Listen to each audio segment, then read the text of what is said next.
सुनती हो गोलू की माँ, अपनी सोनिया के लिए एक बहुत अच्छे लड़के का रिश्ता आया है। दिखाइए लड़के की तस्वीर, कैसा दिखता है? वैसे करता क्या है लड़का? घर परिवार वगैरह कैसा है? कितने लोग हैं घर में? अरे बाबा रे, एक बार में इतने सवाल पूछ रही हो, आराम से पूछो। लड़के के घर में उसके माँ बाप है, इकलौता बेटा है, वो अपना अच्छा खासा चलता हुआ बिजनेस है, और क्या चाहिए। लड़का दिखने में स्मार्ट है, छोटा परिवार सुखी परिवार। ओम प्रकाश लड़के की तस्वीर अंजना को दिखाता है। अंजना लड़के की तस्वीर देखकर कहती है, लड़का तो बहुत सुंदर है। सोनिया, अंजलि, देखो तो लड़के की तस्वीर। सोनिया तस्वीर देखकर भाग जाती है। अंजलि कहती है, जीजू तो बड़ा हैंडसम एंड कूल लग रहा है। मैं तो जूता छिपाए में 51,000 लूंगी। अरे लेना लेना, लड़के को क्या ही चीज की कमी है, इतना कमाता है। वो सब तो ठीक है, लेकिन काम क्या करता है? अपने गोलू को उसी के साथ काम पर लगा देंगे। हाँ मम्मी, वैसे भी वो जीने नहीं देता है मुझे। काम करने लगेगा तो थोड़ी शांति रहेगी। लड़का कौन सी चीज का बिजनेस करता है, ये बताओ पहले। ओम प्रकाश अपनी आंख से इशारा करता है। अंजलि खड़ी देख रही है। अरे क्या इशारा कर रहे हैं, बोलिए ना। अरे तुम भी ना कुछ समझती नहीं है, वो बेचता है। क्या? वो नाम नहीं है क्या उसका?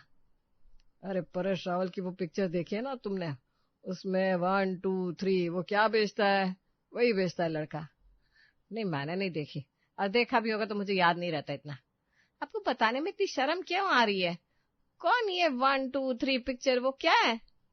इतने में गोलू भी वहां आ जाता है। ओम प्रकाश कुछ कहता है उससे पहले अंजलि और गोलू कहते हैं, मम्मी, लड़के की चड्डी बनियान की दुकान है। परेश रावल की भी इसी चीज की दुकान है पिक्चर में। अंजना की बोलती बंद हो जाती है। वो इशारा करती है। गोलू और अंजलि दोनों अपने अपने कमरे में चले जाते हैं। अच्छी कमाई है तो शादी कर देने में कोई बुराई नहीं है। सब पहनते हैं, इसमें खराबी क्या है? हाँ, मुझे भी कोई दिक्कत नहीं लग रही। ओम प्रकाश विशाल के घर वालों से शादी की बात करता है और उन्हें अपने घर बुलाता है। बस मेरी बेटी खुश रहे, और हमें क्या चाहिए। बहन जी, मेरी बेटी हर काम में माहिर है, उसे क्या नहीं आता। आपके घर को तो स्वर्ग बना देगी, स्वर्ग। बहन जी, हमारे घर में भी किसी चीज की कमी नहीं है। 100 साल पुरानी चड्डी बनियान की दुकान है, इतनी चलती है कि पूछो मत। मैं तो औरतों को देखकर ही साइज बता देता हूँ। सोनिया का मन होगा तो वो भी दुकान में बैठ जाएगी, कोई मनाही थोड़ी ना है। अच्छा है, उसे भी सब चीज की जानकारी हो जाएगी। हाँ हाँ, क्यों नहीं। तो शादी की तैयारी शुरू कर दीजिए। मेरी इकलौते बेटी की शादी है, शादी में किसी चीज की कमी नहीं होनी चाहिए। आप लोग बेफिक्र रहिए, इंतजाम हम बहुत अच्छा करेंगे। एक तरफ दोनों घरों में शादी की जोरों शोरों से तैयारी चलने लगती है। दूसरी ओर अंजलि और गोलू सोनिया का मजाक उड़ाते हैं। पापा को कोई और नहीं मिला क्या चड्डी बनियान के अलावा? कोई पूछेगा तुम्हारे जीजू क्या करते हैं तो क्या कहेंगे हम?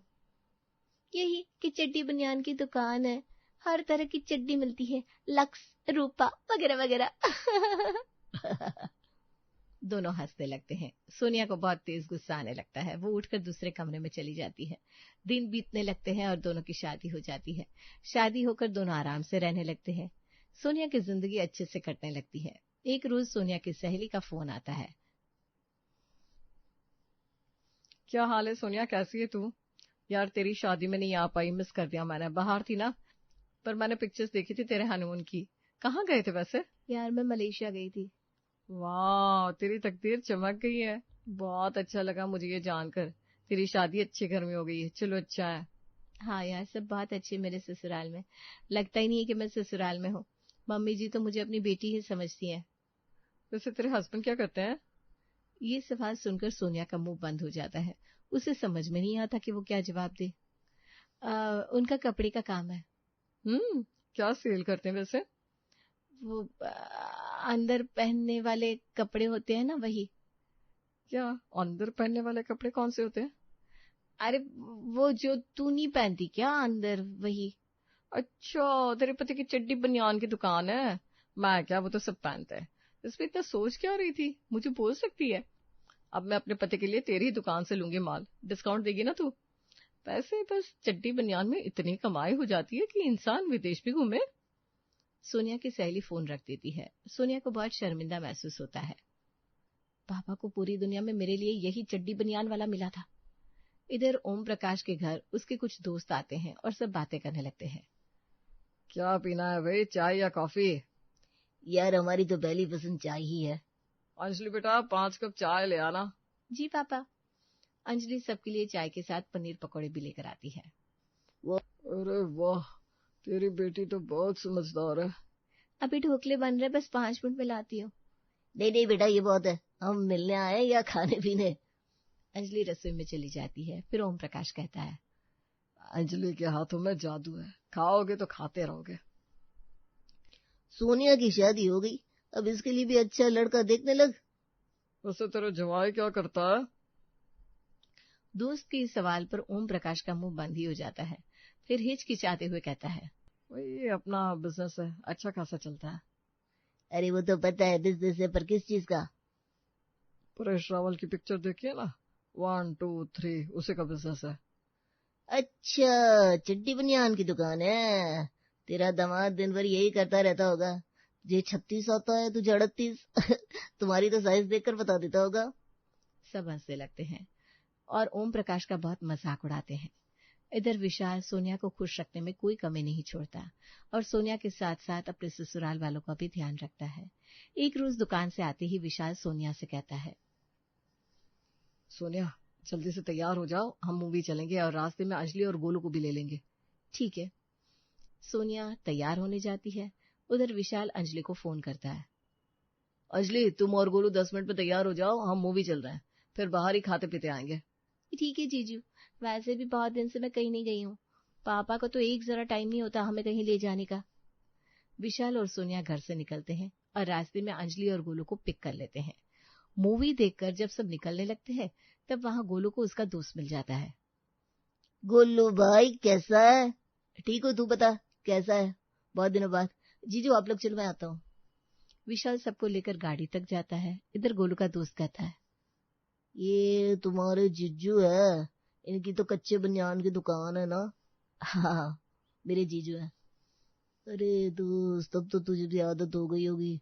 चल चल बताओ, मेरा साइज बताओ, अब तू ही मेरे लिए ला देना कच्चे बनियान। गोलू का मूड खराब हो जाता है, वो चला जाता है। सब होटल में खाने जाते हैं।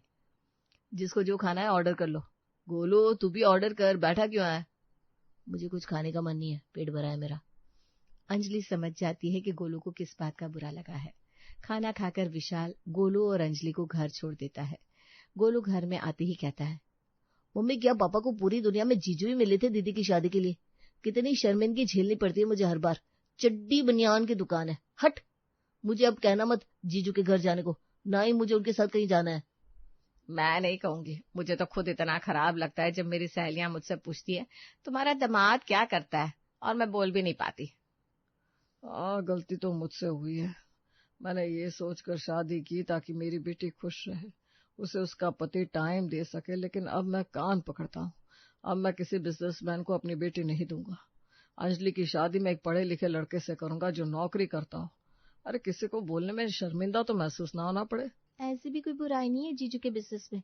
लोगों का क्या है, वो तो हर किसी चीज पे बोलते ही हैं, हंसी मजाक में डाल देने का। तुझे अच्छा लगता होगा लेकिन हमें नहीं लगता। ओम प्रकाश अब अंजलि के लिए जॉब करने वाला लड़का ढूंढता है। उधर सोनिया ओम प्रकाश को फोन करके कहती है, पापा आप मेरे लिए भी कोई जॉब वाला लड़का ढूंढ देते, मुझे ऐसा लड़का नहीं चाहिए था। अब क्या कर सकते बेटा, लेकिन अपनी बहन के लिए तो तू खुश हो जा। ओम प्रकाश को अंजलि के लिए बेवरेजेस कंपनी में काम करने वाला लड़का मिल जाता है और वो सांकेत के घर पहुंच जाते हैं। जी, वैसे सांकेत कंपनी में क्या करते हैं? मेरा मतलब है उनकी पोस्ट क्या है? मैनेजर है भाई, सैलरी अच्छी खासी मिलती है और उसका बॉस तो उससे इतना खुश है जब मर्जी उसे छुट्टी दे देता है। अरे वाह, मुझे तो पसंद आ गया सांकेत। बाकी आप लोग आकर अंजलि को देख लीजिए। ओम प्रकाश वहां से चला जाता है। अगले दिन सांकेत और उसके घर वाले अंजलि को देखने के लिए आते हैं। अंजलि को देखते ही वो रिश्ता पक्का कर देते हैं। ओम प्रकाश बिना सांकेत की नौकरी के बारे में पता किए हाँ कर देते हैं। सांकेत और अंजलि का रिश्ता तय हो जाता है। जैसे विशाल को इस बात की खबर लगती है, सोनिया एक नौकरी वाला कितना ही कमा लेगा, अपनी अंजलि खुश नहीं रहेगी, पैसा बहुत जरूरी होता है। पापा जी मुझसे कहते तो मैं एक से एक लड़का देख देता अंजलि के लिए। आप तो राय नहीं दो, एक की शादी करके वैसे ही पापा पछता रहे, और अब पछताना नहीं चाहते? आप ना अंजलि की शादी के मैटर में बीच में मत आना एक जरा। विशाल को बहुत खराब लगता है, वो चुप हो जाता है। दिन बीतने लगते हैं। अंजलि और साकेत की शादी हो जाती है।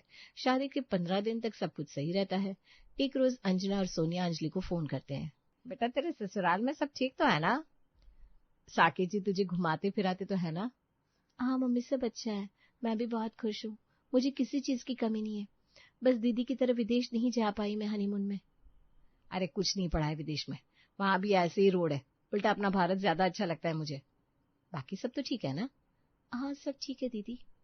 अंजलि की बात सुनकर सोनिया और अंजना को शांति मिल जाती है। सोनिया अंजना से कहती है, मम्मी मेरी किस्मत में ये चड्डी बनियान वाला लिखा था, पूरे दिन फोन पर यही सब बात करते रहते। इस साइज की चड्डी खत्म हो गई, ये भिजवा दो, उस साइज का बनियान चाहिए मुझे। पक जाती हूँ ये बातें सुन के। अब जो है जैसे बेटी, इसी के साथ तुझे जिंदगी काटनी है, सबको सब कुछ तो नहीं मिलता। सोनिया फोन रखकर विशाल के सामने कहती है, मेरी किस्मत फूटी है, कैसा आदमी मिला है मुझे। मुझे भी कोई सांकेत जी जैसा मिलता तो मैं भी शान से सबसे कह पाती, मेरा पति मैनेजर है, मैनेजर। कम से कम ये चड्डी बनियान तो नहीं कहना पड़ता। अरे क्यों गुस्सा हो रही हो? चड्डी बनियान बेचने में कोई बुराई नहीं है, कमाने से मतलब होता है, रहने दो। जैसे ही कुछ दिन बीतते हैं, सांकेत और उसके घर वालों की असलियत सबके सामने आने लगती है। एक दिन अंजलि सांकेत और उसकी माँ को बात करते हुए सुन लेती है। मम्मी अब धीरे धीरे घर के खर्चे कम करो, मेरी कमाई कोई बहुत ज्यादा नहीं है, मुश्किल से 30,000 मिलते मुझे, पहले ही शादी का इतना कर्जा हो गया है। हाँ बेटा, अब घर में एसी और सारे एक्स्ट्रा खर्चे बंद कर दूंगी, और तू बहू से बोल के अपने पापा से बोल कर कुछ पैसे लेकर आए। हाँ रुको, अभी वो नहीं है ना। सांकेत और उसकी माँ की बात सुनकर अंजलि को धक्का लग जाता है, वो रोने लगती है। कहाँ फंस गई मैं, अब क्या करूं, किससे कहूं? दीदी से कहूं? नहीं नहीं, जीजू से कहती हूँ, वही मेरी मदद कर सकते हैं। अंजलि विशाल को फोन करके सारी बात बताती है। अंजलि तुम फिक्र मत करो, मैं देखता हूँ, संकेत से बात करने की कोशिश करता हूँ, और हो सके तो उसका बिजनेस लगवा दूंगा। तब तक तुम्हें किसी चीज की जरूरत हो तो बोल देना। थैंक यू जीजू। विशाल अंजलि को उसकी जरूरतों के लिए पैसे भेजने लगता है। दिन बीतने लगते हैं। फिर एक रोज सांकेत के ऑफिस में रेड पड़ जाती है और उसे गिरफ्तार कर लिया जाता है। पुलिस स्टेशन से फोन आता है। अंजलि फोन उठाती है। हेलो कौन? मैं थाने से बोल रहा हूँ, सांकेत यहाँ थाने में है, मिलना है तो आकर मिल सकते हैं। लेकिन वो थाने में क्यों क्यों पकड़ा है उन्हें? वो सब आपको थाने में ही आकर पता चलेगा। अंजलि की हालत खराब हो जाती है, वो फूट फूट कर रोने लगती है और अपने सास ससुर से सारी बात बताती है। सांकेत जेल में है, थाने से फोन आया था। क्या? हमारे पास तो इतने पैसे भी नहीं है कि उसे छुड़ा पाए। पहले ये पता करो कि क्या किया है उसने जो उसे पुलिस ले गई। मेरा बेटा तो सीधी सादी नौकरी करता है, उसे ज्यादा दुनियादारी से मतलब नहीं है, फिर क्या हुआ ऐसा? तीनों थाने जाते हैं। सांकेत अंजलि को वहां देखकर घबरा जाता है। मम्मी इसे लेकर क्यों आई हो यहाँ? तुझे इस सब की पड़ी है, पहले ये बता तुझे यहाँ क्यों लाए हैं? माँ मेरी कंपनी में रेड पड़ी है। अरे पूरी बात बता, किस चीज की कंपनी में तो काम करता है और क्या काम करता है? लड़खड़ाते हुए सांकेत कहता है, मैं वो बेवरेजेस कंपनी में काम करता हूँ। पुलिस सांकेत को एक डंडा मारता है। बेवरेजेस की कंपनी में काम करता है? ठीक से बोल, दारू के अड्डे पे बोतल सजाता हूँ बेटा, तुझे यहाँ ऐसे बेल नहीं मिलेगी। मुझे पता है तेरे पास बहुत राज है। नहीं नहीं साहब, मुझे कुछ नहीं पता, पिछले 5 साल से मैं बस यहाँ बोतल ही सजाता हूँ। क्या? दारू की कंपनी? पर तुमने तो कहा था तुम मैनेजर हो, तुम बोतल सजाते हो मतलब नौकर हो, ये सब क्या है, कहाँ फंस गई मैं?